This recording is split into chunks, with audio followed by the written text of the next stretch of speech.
Hello， 这次我们来看北海道滑雪胜地二世谷全山联盟4大雪场花园、比罗夫、二世谷村、安努普利他们的74条雪道与相关缆车。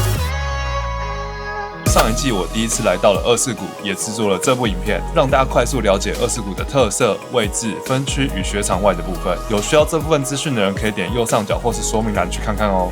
不过在那部影片中还缺了一大项，就是雪场本身的介绍，特别是雪道与缆车的细节。所以这一季我选择透过独旅在2月底2访二世谷，让我有更多时间，也遇到更好的天气，好好地尽力滑过每条雪道，并记录下来。这次总共分成3部影片，目的是希望帮助你在计划二世谷滑雪行程时，能更清楚地选择适合自己的雪场，安排滑雪路线，找到你最想要挑战的雪道与缆车。无论你是初学者还是进阶的挑战者，都能从中获得有用的资讯。接下来我会分享每条雪道与相关缆车的详细导览，以及我的体验心得。如果你对二世谷的滑雪之旅感兴趣，那就看下去吧。嗨，大家好，我是 Leo。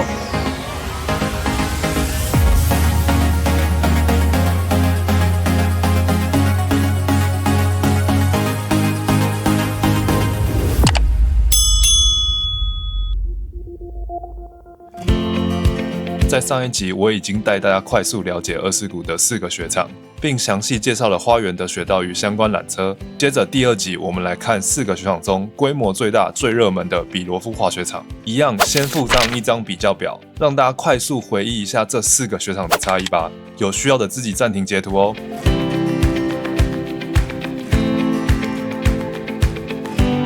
必须要说，比罗夫这个雪场是我目前介绍过的雪场中雪道设计数1数2复杂的。为什么这样说呢？因为这里的雪道没有明确的等级区分或是边界，反而是不同等级的雪道全部交织在一起，让人一开始可能会有点迷失方向。因此我思考了很久，用自己的方式做区分，帮助大家更好地理解并记住这个雪场的结构。首先，我以缆车开头名称为基准，将雪场分为左边的 S 区和右边的 King 区。接着，我再以2条gondola的顶部为界，将雪场分为上半区和下半区。因此，如图所示，比罗夫滑雪场就被我分成了4个区域去做介绍。补充一下，这只是我自己的区分方法哦。实际在官方我查资料，应该是没有定义哪条雪道是属于哪一区啦。此外，因为这2季我和我的家人朋友都选择住在比罗夫滑雪场附近，所以我们的滑雪课程也都和教练约在这里见面和上课。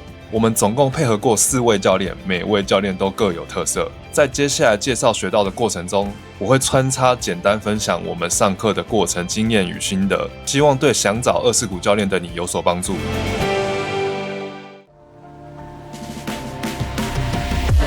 接着我们就直接进入比罗夫雪道与相关缆车的详细导览。首先第1区我们来看 King 区的上半部，带大家一路上到 King 区的最顶部，开始介绍雪道的部分。这里有3条雪道，1条黑线，2条红线。但在那之前，我会带大家先去看看这个必打卡的单人吊椅式缆车。首先从 King 区底部搭乘 King Gondola 到达我们要讲的这区，下 Gondola 之后，我们要转乘 King 3号4人缆车，必须滑过一小段树林，或是往前走一点避开树林，看到这个路牌往右滑下去也是 OK 的。接着就会看到我们要找的 King 3号缆车在右手边。接着我们转搭 King 3号缆车之后，一下缆车你就会看到有往好多不同方向雪道雪场的路牌。那这个位置等一下是我们讲好几个雪道的起始点。我们先往下缆车之后右手边的这个方向走，去找我们等一下要到山顶的 King 4号缆车。滑到 King 4号缆车的这一段，虽然它是属于等一下要介绍的红线 Jumbo 前半段，但是这一段坡度蛮平又蛮窄的，整个雪道往山下又有点倾斜，所以你会一直不自觉的往右掉下去。我觉得对单板来说是稍微有点不友善。这一段它其实距离又稍微长一点，你要用走的又有点小辛苦。终于我们好不容易到了 King 4号缆车的底部，这台缆车我一定要跟大家好好介绍，因为它是一个我们滑雪人在好天气一定要来比罗夫打卡拍照的位置。真的很漂亮，推荐大家一定要来拍。这个单人吊椅式的缆车来这边拍照打卡有一些困难，有些诀窍，我马上告诉大家。你等一下再上，我先第一个给你拍，格太少了，要格15个，我拍不到你了，要不然我上去找机位啦。因为我这次请了向导，很熟悉这个地方，所以我乖乖听他的话，大概跟他隔10几个人才上这台缆车。おはようございます。はい。はい、いってらっしゃい。我靠！我刚刚反应那么大，是因为我去年这里天气不好，山林缆车没有开，所以这是我第一次搭到单人的吊椅式缆车。它没有护杠，然后那个座椅的坐垫又很小，重点是你一坐上去，那个晃的感觉比多人的缆车明显很多。难怪它又有绰号叫做 Pizza Box 跟猴椅，这第一次大家感觉就是稍微有点吓到了。接着我们往缆车左方去看，就是我刚刚说红线 Jumbo 上面不太好滑的那一段，还有红线林间的上面一小段。那我们再往右手边看呢，就可以看到整条的黑线 Dynamic。一样，因为时间的关系，我有很多学道没办法亲自完整滑过，我会尽量用不同视角去补充画面给大家看。接着我们快要到 King 4号缆车的顶部，你就可以开始看到缆车的右手边下面有很多人在这边拍照，大概在这些位置，你就可以拍到缆车人跟羊蹄山的画面。那上面这个慢慢滑下的人，就是刚刚说要先上去找机位的向导。你看我们隔10几个，他其实还是有点来不及，他才刚滑下来做定位就帮我拍，其实还是有点赶哦。所以如果保守一点，要慢慢找好机的话，我觉得至少要隔20个人比较有余裕。哎，这个机位太好了，再招招手。哦，有下4号缆车的顶部，往刚刚拍照的那个方向看哦，因为这边是黑线，而且又是缆车旁边的区域，其实你一下缆车要赶快下去找机位是真的不太容易的哦。所以如果天时地利人和，天气够好，可以看到完整的羊蹄山，风没有很大，这条缆车有开，你有能力上来，也有能力滑下去，又有一个能这样赶快滑下去帮你拍照的人，那我真的很推荐你一定要来拍拍看哦，真的很漂亮，很值得。接着来看黑线 Dynamic 这条我没有亲自去滑到，就从这个角度给大家看看，它总长度只有530公尺，其实不长，而且它的最大斜度也只有30度，平均斜度也就18度。我觉得这在黑线里面真的算很简单的，因为同样希拉府还有很多雪道是超过30度的。以24谷的地图上来看，这条黑线也是少数有压雪的黑线。以我这种不太会滑蘑菇的人来说，滑这种黑线相对是舒服很多。所以如果程度稍微好一点，真的用推坡下去也不是不行。就自己小心一点哦。而且天气好的时候，山顶这条雪道其实都非常宽敞，视野真的很棒哦。你说爬是爬这个吗？哦，对，蛮高的。希拉府的制高点 King Leaf 4号缆车这边出来之后，也可以到 Gate 3、Gate 4这个位置。这边出去就是属于滑道外野雪 Backcountry 的部分，跟上一部一样，因为我是第一次初次体验，就不跟大家介绍太详细道外的部分，毕竟道外的风险比较大，未来经验更多、知识量更足的时候再跟大家分享。有兴趣的话，我会在片尾放一小段给大家看看。接着我们来看，一样从 King 3号缆车出发的红线林间雪道，下3号缆车之后，沿着缆车的后方滑下去，接着再靠着缆车的右侧滑，就是这条雪道。两侧树林是很密集的，所以才会是这个名字。这边是未压雪雪道，所以天气的状况、视线好坏、雪厚不厚，我觉得这条雪道难度会很不一样，大家自己评估一下天气状况再来。那其实它真正属于红线的只有一小段哦，滑到后面之后，它就是一个绿线的岔路，蛮复杂的。我们从3号缆车上来看往下滑的路段，可以看到这边虽然是道内的雪道，但它中间的树蛮多的哦，所以有一定的难度。再往下一点，我们会看到第一个岔路口，这边的话是等一下要介绍的红线 Jumbo 接过来林间的路线，反过来的话要再往下一点，看到下一个岔路口，这个方向才可以接回红线 Jumbo， 然后再一直往下滑，就可以回到 King 港道的顶部下来的那一个区域。接着我们来看这一区最后一条红线 Jumbo， 滑过 King Leaf 4号缆车的底部，也就是黑线 Dynamic 的底部，会看到这个交界处。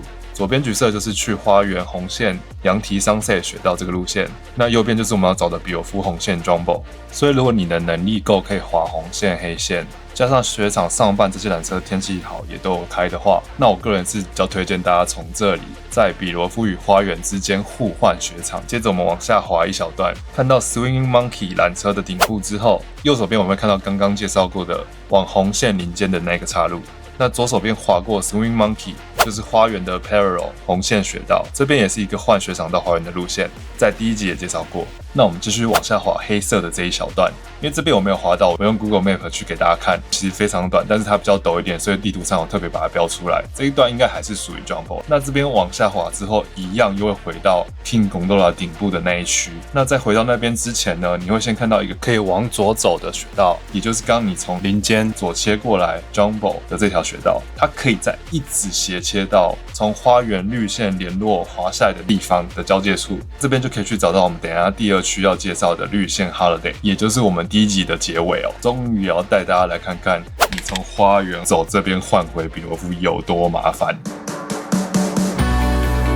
接下来我们来看第二区是属于 King 的下半区，这边比较复杂一点，总共有10条雪道，而且都交错在一起。那这一区总共有3条微压雪雪道，这是因为我时间跟能力的关系，我没有去滑道。我会在讲解其他雪道或是缆车的时候，从下半或是上半或是中间的岔路口带到给大家看看。那这一区的底部就比较偏向 Mountain Center 的这一区，这样大家也比较好记。这区的第一条带大家来看绿线 Holiday， 这条雪道是20股联盟4大雪场中单一雪道总长度最长的。如果你是滑双板的话，这边蛮舒服的，但如果你是单板的话，完全不推荐你来这边。我觉得你可以直接跳过，不管你是新手还是高手。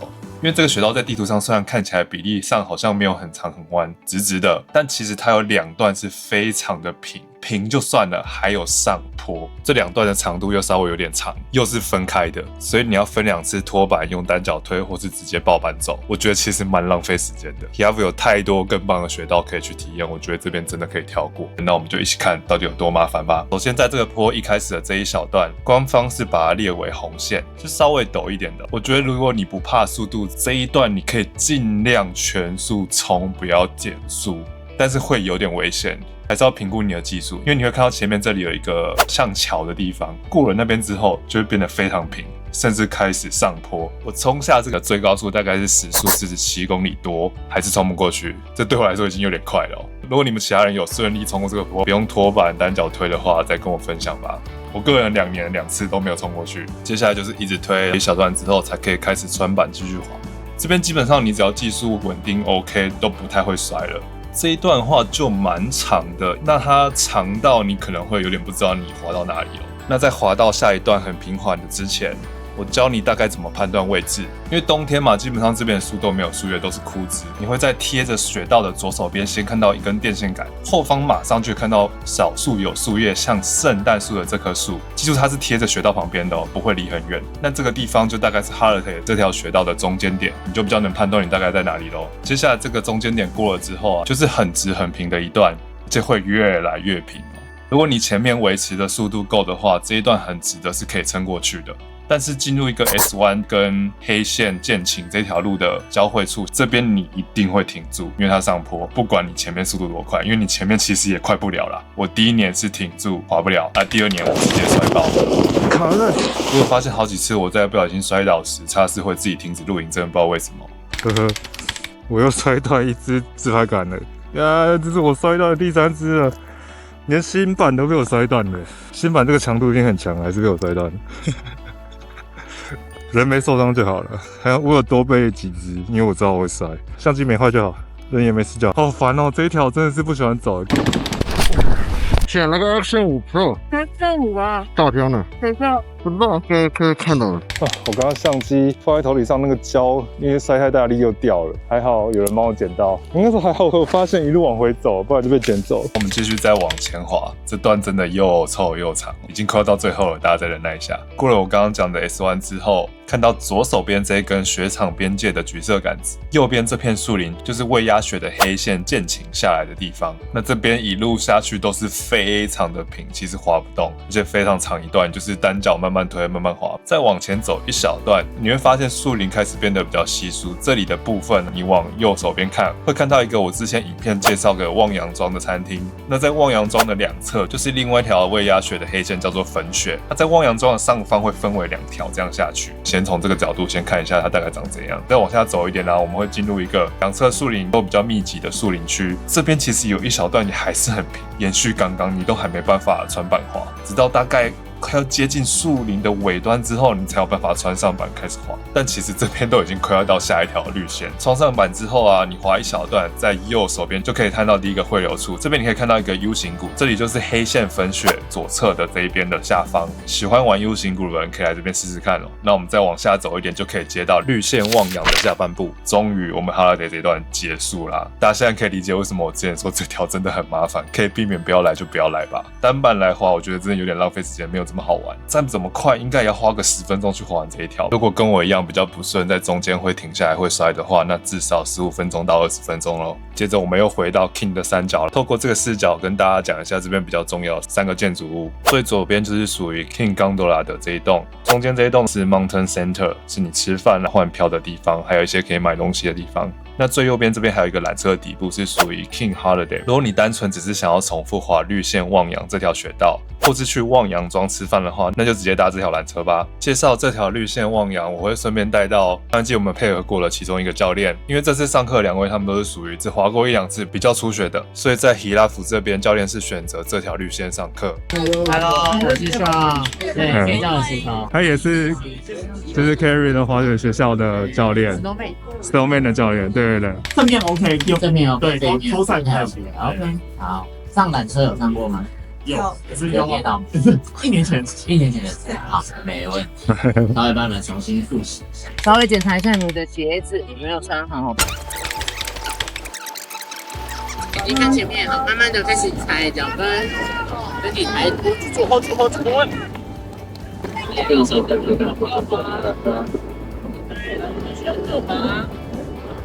们 Hero 赛是不是现在推的时候可以去控制速度，然后找到一个很舒服的感觉？对，所以拖赛也要去练习到可以那种感觉，你可以掉下去变直，再刹车回来。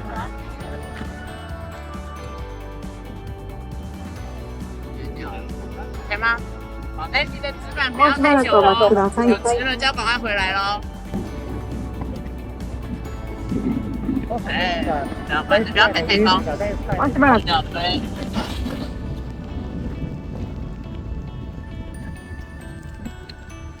早上在 C turn， 对 C turn， 是吃完饭之后就开始练 S turn 了，教练超有耐心的，就鬼打墙的时候他就会一直帮你换成更基础，哦，往回讲，对不对？往回讲，对，赞。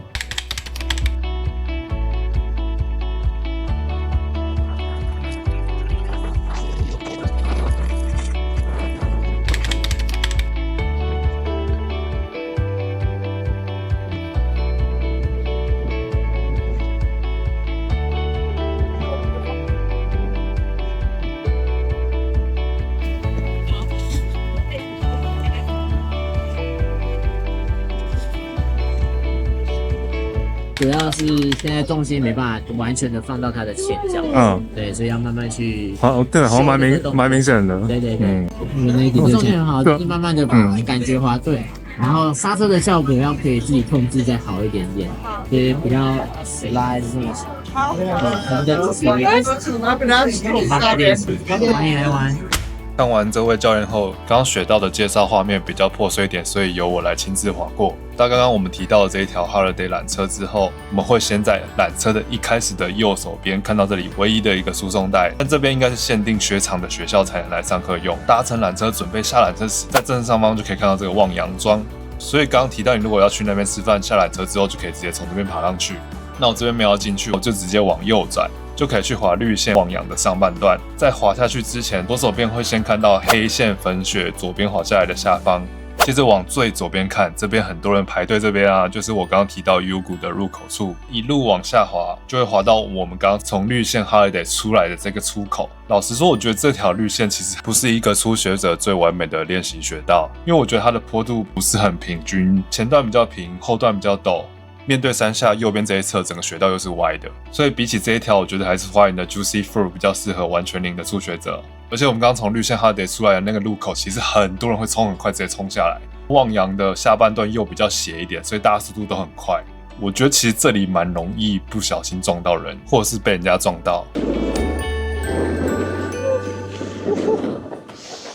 回到 King Gondola 的顶部，这次下缆车之后，我们往右手边看，这个路口爬上去大概2-3分钟，就是我们刚刚提过的黑线微压雪雪道米哈拉西，它的汉字是剑琴，在日文里面应该是有视野的意思。所以我看其他学友介绍，如其名，爬上去之后，天气好的话，你可以看到整个 Grand Hiraku 雪场，包括顶部、底部，甚至是羊蹄山和巨之安，全部都可以看到。所以就算不滑，你也可以爬上来拍拍照。那听说这一条是数一数二难的黑线，它标语也写得很明确，所以我就留到未来再拍给大家看哦。这次就不去滑了，我们往下走回去。下 King Gondola 之后，向左转滑过一小段树林之后，看到3号缆车的底部。接着我们来看绿线 Green， 它会跟非常多雪道有交错，也会跨越 King 跟 S 这2区。与其说这条是雪道，我自己觉得可以把它想成它是一个很宽的连通道。这条雪道的前半段在 Niseko United 这个地图其实比例上又非常奇怪，跟实际的地形是有点对应不上的哦。那跟第1集一样，我建议在这个地方大家还是可以去参考 Grand Hiahu 那个雪道的地图，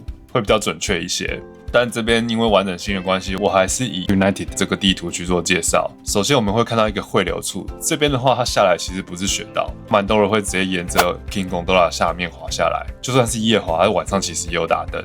那它中间就是隔着一个树林，旁边就是 Green 这条绿线。那继续往下走，看到第一个岔路，左手边会先看到我们刚刚前面也介绍过的威亚雪的黑线粉雪，那右手边这边是切到红线果体。再继续往下走，往右一个大弯之后，再下一个岔路，靠着最左手边往下走，是往黑线第2支臂。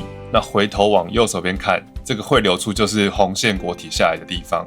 再往前滑一小段之后，又会看到一个小小向右的岔路口，是接到红线 Huriko。那往中间这条走就是继续滑这条绿线 Green。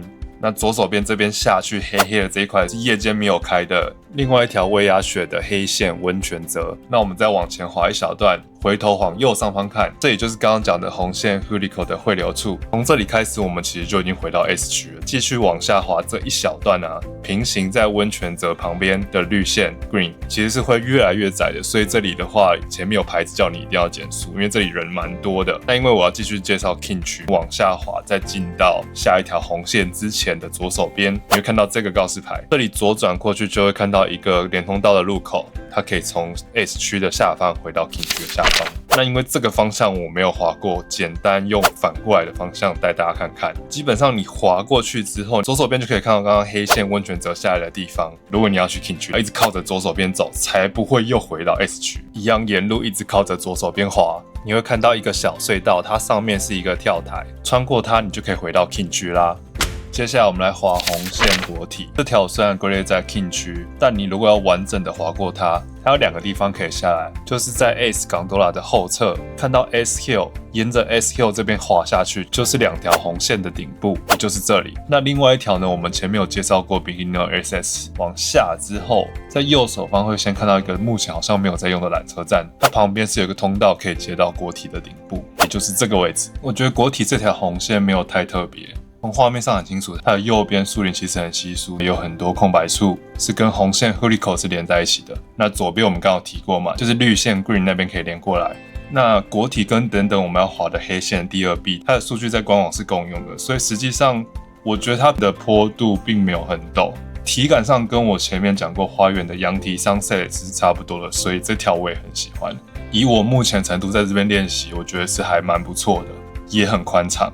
缺点的话就是它蛮短的，大概才400-500公尺左右而已吧。那我们滑到我们刚刚在绿线 Green 提过的岔路口，这次我们不继续走绿线那边，我们往最左边走。接着我们来滑黑线第2支臂，在下面这一区终于有一个有压雪的黑线，这段真的稍微比较陡一点，我觉得蛮多地方都有超过30度哦。但是它也蛮短的，跟刚刚红线果体一样，也是大概500公尺左右而已。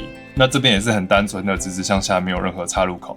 直到快要结束的时候，看到缆车站之前，往左手边走，看到这栋建筑物，就是我们刚刚前面讲过的望洋庄吃饭的地方。往左手边回头看，有一个黑线粉雪下来的汇流处。如果你是想要滑下来去望洋庄吃饭，就是走这边咯，因为刚刚是爬上去嘛。那我们再继续往下走，来滑绿线高原。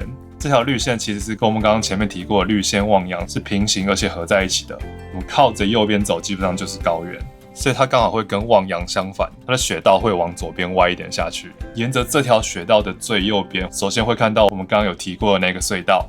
那隧道往下一直滑，靠着边边走，全部都是 Park 公园，蛮长一段的。虽然我这边后段没有拍到，一直到这个双排缆车的结束位置都有 Park。那虽然我这边还是往港多岛这边滑，但你如果是靠着 Park 去滑，一直往右侧过去，看到前面这栋建筑物是一个饭店。我从雪道上方去拍给大家看比较清楚哦。这2栋都是饭店，他们的旁边就是 Hilaf 的 Welcome Center。从机场搭巴士，还有这里的一些小交通，都是在这里上下车的，也可以从那边走回 S 区的底部。上季我在上教练课时，因为住宿位置跟上课时段的关系，在刚刚提到的 Green 第2支臂、高原这3条雪道重复来回上课。相信这位教练不用我多介绍了，就放一小段给大家看看哦。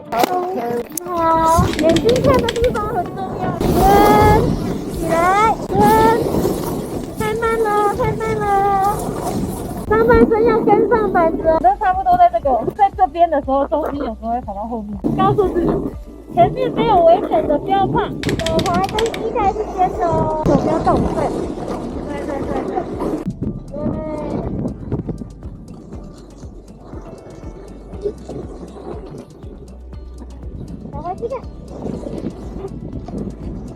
你有考滑雪吗？我没有3门，你想要做教练吗？也没有，但我会想考，就是想要了解，就给自己一个挑战。就是你的滑行开始已经会过了啊。啊，真的吗？我这样这么不标准呢？开始比较简单，纽西兰的跟美国的就稍微比较难一点。你说1级就那种？对，这么松哦？看考官吧，但是 Cassie 普遍来说比较简单一些。上半身不能弯掉，上半身打直。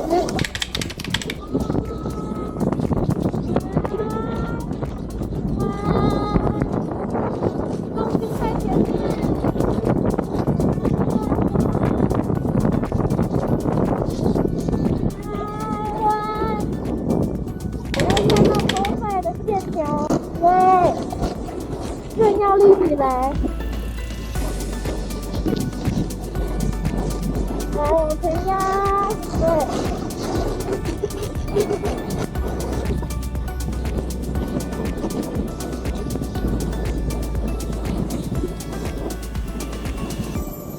接着我们要介绍属于 S 区的第3、第4区，所以透过刚刚也讲过的 King Area SS Pass 这条连通道，其实是有双向的道路，我们可以从 King 区回到 S 区，但比起刚刚 S 区回到 King 区的话，反过来是比较困难一点的。从这个隧道滑下去之后就是上坡，拖板往画面的左手边推一小段之后，穿了板滑到我们刚刚讲到的 U-turn 这个位置，也就是黑线温泉折下来这个地方，坡度又几乎是变平的。一样，我们又拖板再推一小段之后，穿了板又滑一下下，你会看到前面有一个上坡，基本上一定滑不过去啦。这边也一定要停下来再拖板，所以它短短一个连通道才300公尺。如果你是滑单板，就要拖3-4板。最后我们滑下去，往右手边看，就是 S 区红线凹牌下来的位置。那再往下滑，就是 S 区的底部，打 base 跟 Welcome Center 的这个位置。记得我刚刚提过夹在2栋饭店之间的 Welcome Center 吗？从底部来看，它就在画面左手边的这边。所以你如果要从 King 区的下方回到 S 区的下方，我觉得如果是单板的话，不用来走这条连通道。以我当时的经验，大概花个7-8分钟才通过，而且还是拖板推坡3次的情况下。那我觉得你不如从我刚刚提过的绿线高原一直靠右滑过来，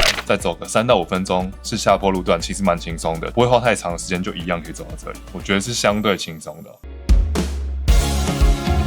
继续我们来看属于第3区的 S 区上半部，扣除我们上一集还有这一集已經提到好几次的 Beginner SS 这条绿线在上半部的连通道，这里只有3条雪道，分别刚好是1条黑线、1条红线、1条绿线。那这边我会顺便带到这季我配合过的2位教练，还有这季的2种滑行成果，一个是道外的树林，一个是刻滑的部分。虽然还不是练得很厉害，但是分享给大家看看我这季课后的进步吧。从刚刚 S 区的底部搭乘这季新盖的 S 港多拉，上一季我搭的时候还是这种吊椅式的缆车，而且因为蛮长一段，其实搭到中间蛮冷的。改成这种箱型式的，一次搭比较多人，快很多，不会排这么久，然后也相对舒适很多，不会这么冷。大概搭乘6分钟之后就会抵达我们要介绍的第3区，因为现在我要直达这一区的顶部去做介绍。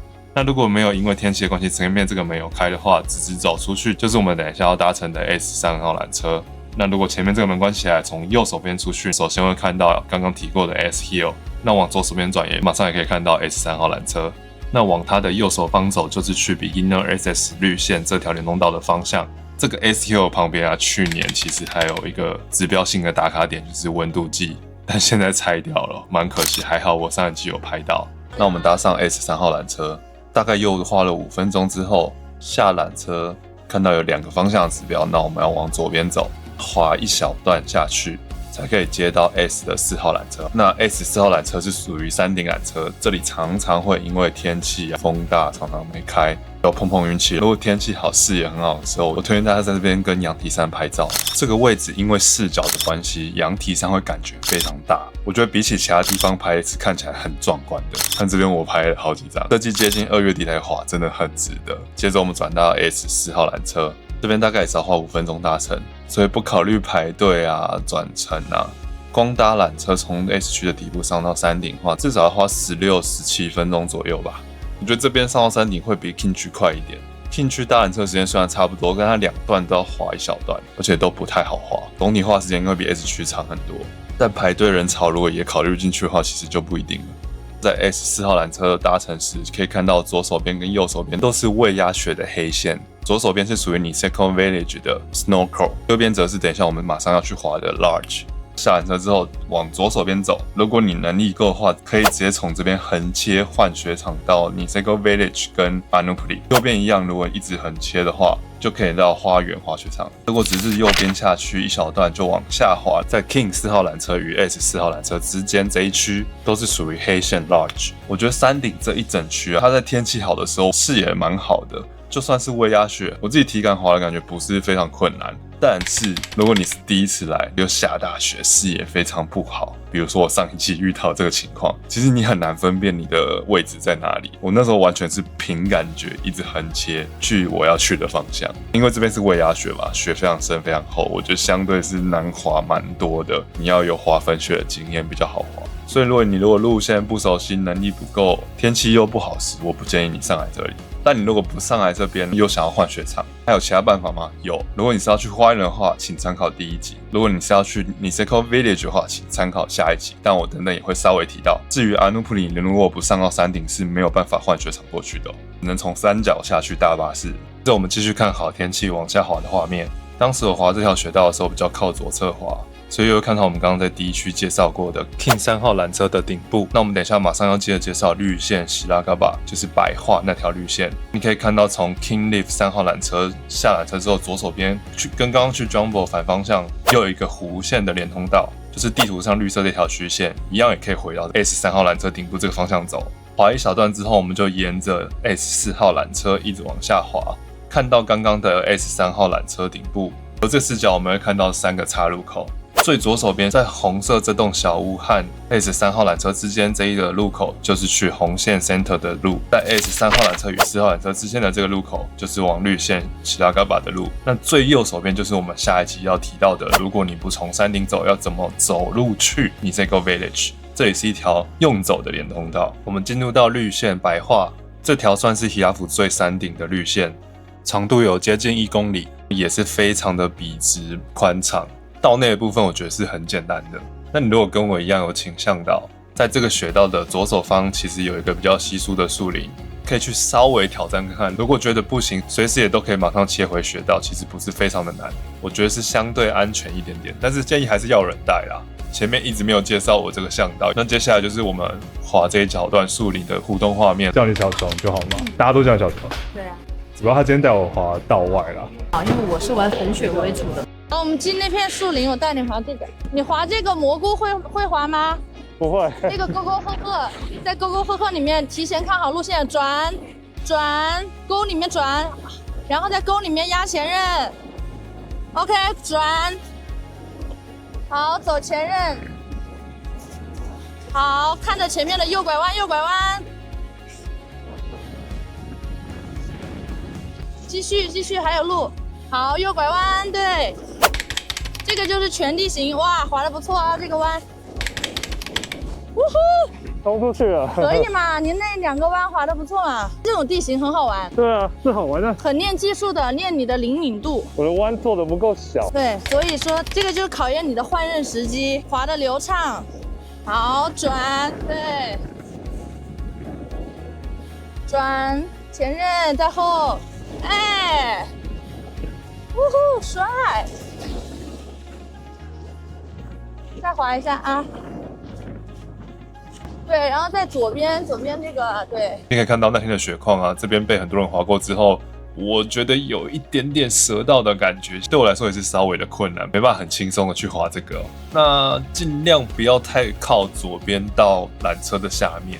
那边的话就会比较粉，比较厚一点，除非你会滑粉雪，那当然 OK。但你如果不会滑，你就会跟画面这个人一样，就会卡在那边，你可能就要花很多时间才会爬出来。这边大家就自己评估咯。滑回雪道后，在左手方就会看到等一下要介绍的红线 Center 下来的地方。那再往前滑一小段，靠右走就是继续这条绿线，往左走就是去 Beginner Access 这条连通道。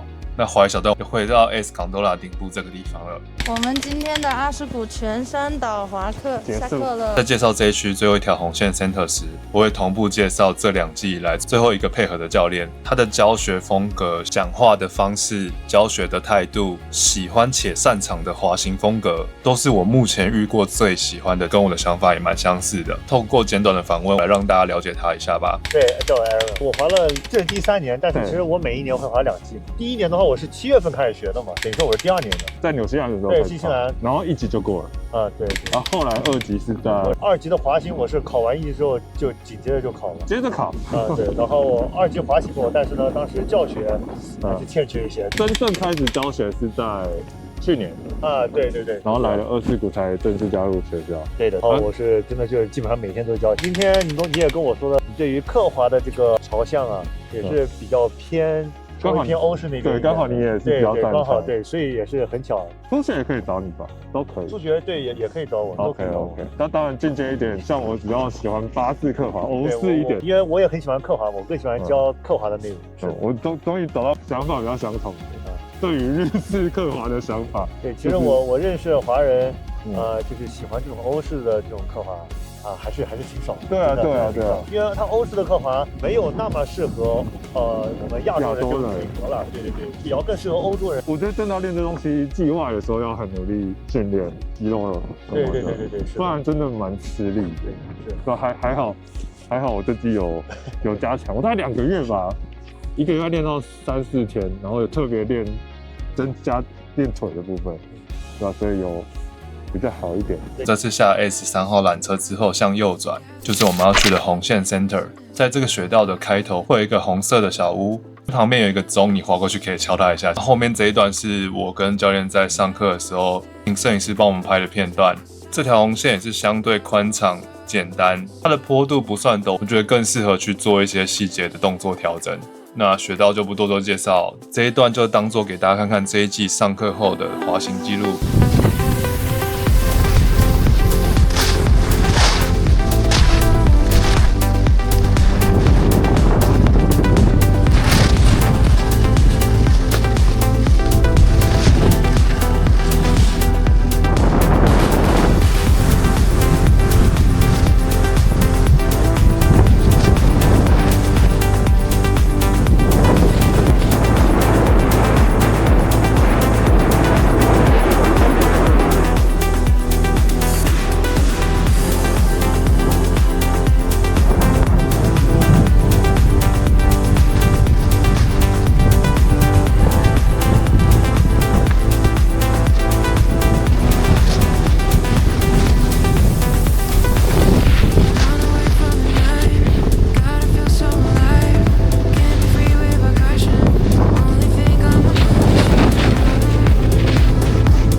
到这边这条红线 Center 就结束啦。我们在同一条雪道上以慢动作来看这个教练的巴兹克滑行示范，真的很帅。我以他为目标，希望我能进步的跟他一样。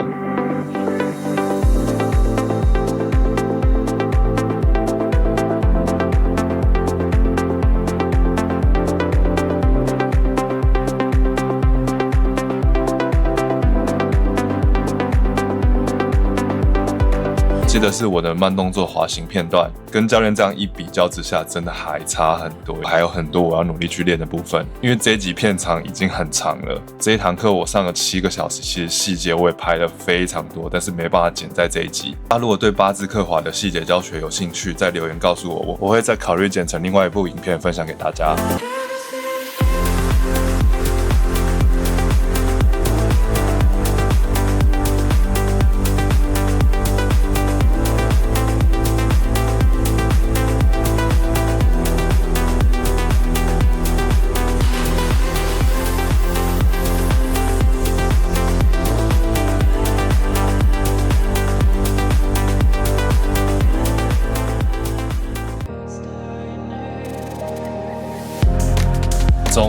们要来看最后一区了。这区大家比较好记的话，记三角有 Family 缆车、打 Base 跟 Welcome Center 这3个地标。那这里的雪道有2条红线、1条黑线、2条绿线。这一区的话 ，Niseko United 这一份地图跟实际上真的是对不起来，很难去做解释。所以老样子，我还是拿 Grand Hilafler 的这一份地图来讲这一区。先来看黑线 Super。它总共有6个汇流处跟岔路口。那这一段因为地图上也是写威亚雪，从缆车上看下去，那个蘑菇是真的很密很多，所以我就放弃去滑了。那这边就从缆车上的视角给大家看咯。首先我们在右手边会先看到第一个从红线凹排过来的绿线岔路口，这边地图上来看应该是属于 Senoki 这条绿线的道路。那我后面会滑到再仔细跟大家讲。再下一个是虚线的这条，一样也是从红线凹排过来的。再下一个岔路口是这个虚线，一样是从红线凹排，可是从顶点那边过来的。那我们再继续往上，这一段你从缆车上的左手边看下去，就会很明显看到我刚刚讲的超密集的馒头区。晚上拍的那个馒头又更明显，这个技术不好的应该会滑到崩溃吧，因为也蛮长的。所以如果从上面滑下来，发现真的不行的话，接下来一样右手边又会看到一个岔路，也是黑色的虚线。这个的话斜度我看应该是滑不过去，但我这个不太确定。不行的话就是走上去。那至少觉得黑线这里你滑不了，你可以最晚从这边回到绿线跟红线的部分。那最后一个汇流处，其实它就是从Gondola下来之后一个很大的区域，基本上一整区都可以跟红线 Huriko 连到。那一样到达 S Gondola 之后下缆车，向右转看到 SQ， 再右转就会看到这个标志，右手边一直下去 Super 黑线。那往左手边沿着 SQ 旁边下去，就是可以去红线 Huriko。那红线 Huriko 我这次没有滑到，我从下面补完整视角给大家看，因为它也蛮短的，从下面拍其实就可以拍到全部。那我觉得这一段跟旁边的国体红线长度、宽度、陡度滑起来应该都是差不多的。那我这边就不多介绍了。那我们滑过刚刚前面介绍过的绿线 Green 的这个窄口后，右手边会看到我们刚刚提过的这个黑色虚线岔路口。这个位置大概就是接下来要介绍的红线 Alpine 的起点。在红线大概800公尺，可是非常的笔直。这个岔路口是等等我们要去滑的绿线 Senoki 的方向。再继续往下滑，这里开始会变得比较陡一些。初学者的话要小心一点，后面就蛮单纯的，一路滑到三角咯。滑过 Gondola 右转之后，有一条连通道是可以接到绿线 Family 的开头，跟 Senoki 绿线的结尾，回到绿线 Senoki 的起点。那这边是一个大弯下去之后，如果没有速度，这里蛮平的，会停住哦。右手边这一条还有在前面一点都是黑线 Super 下来的地方，左手边就会看到 S Family 缆车的顶部。那我们往这个方向滑。走 S Family 缆车顶部的右手边都是属于 Senoki 的这条绿线。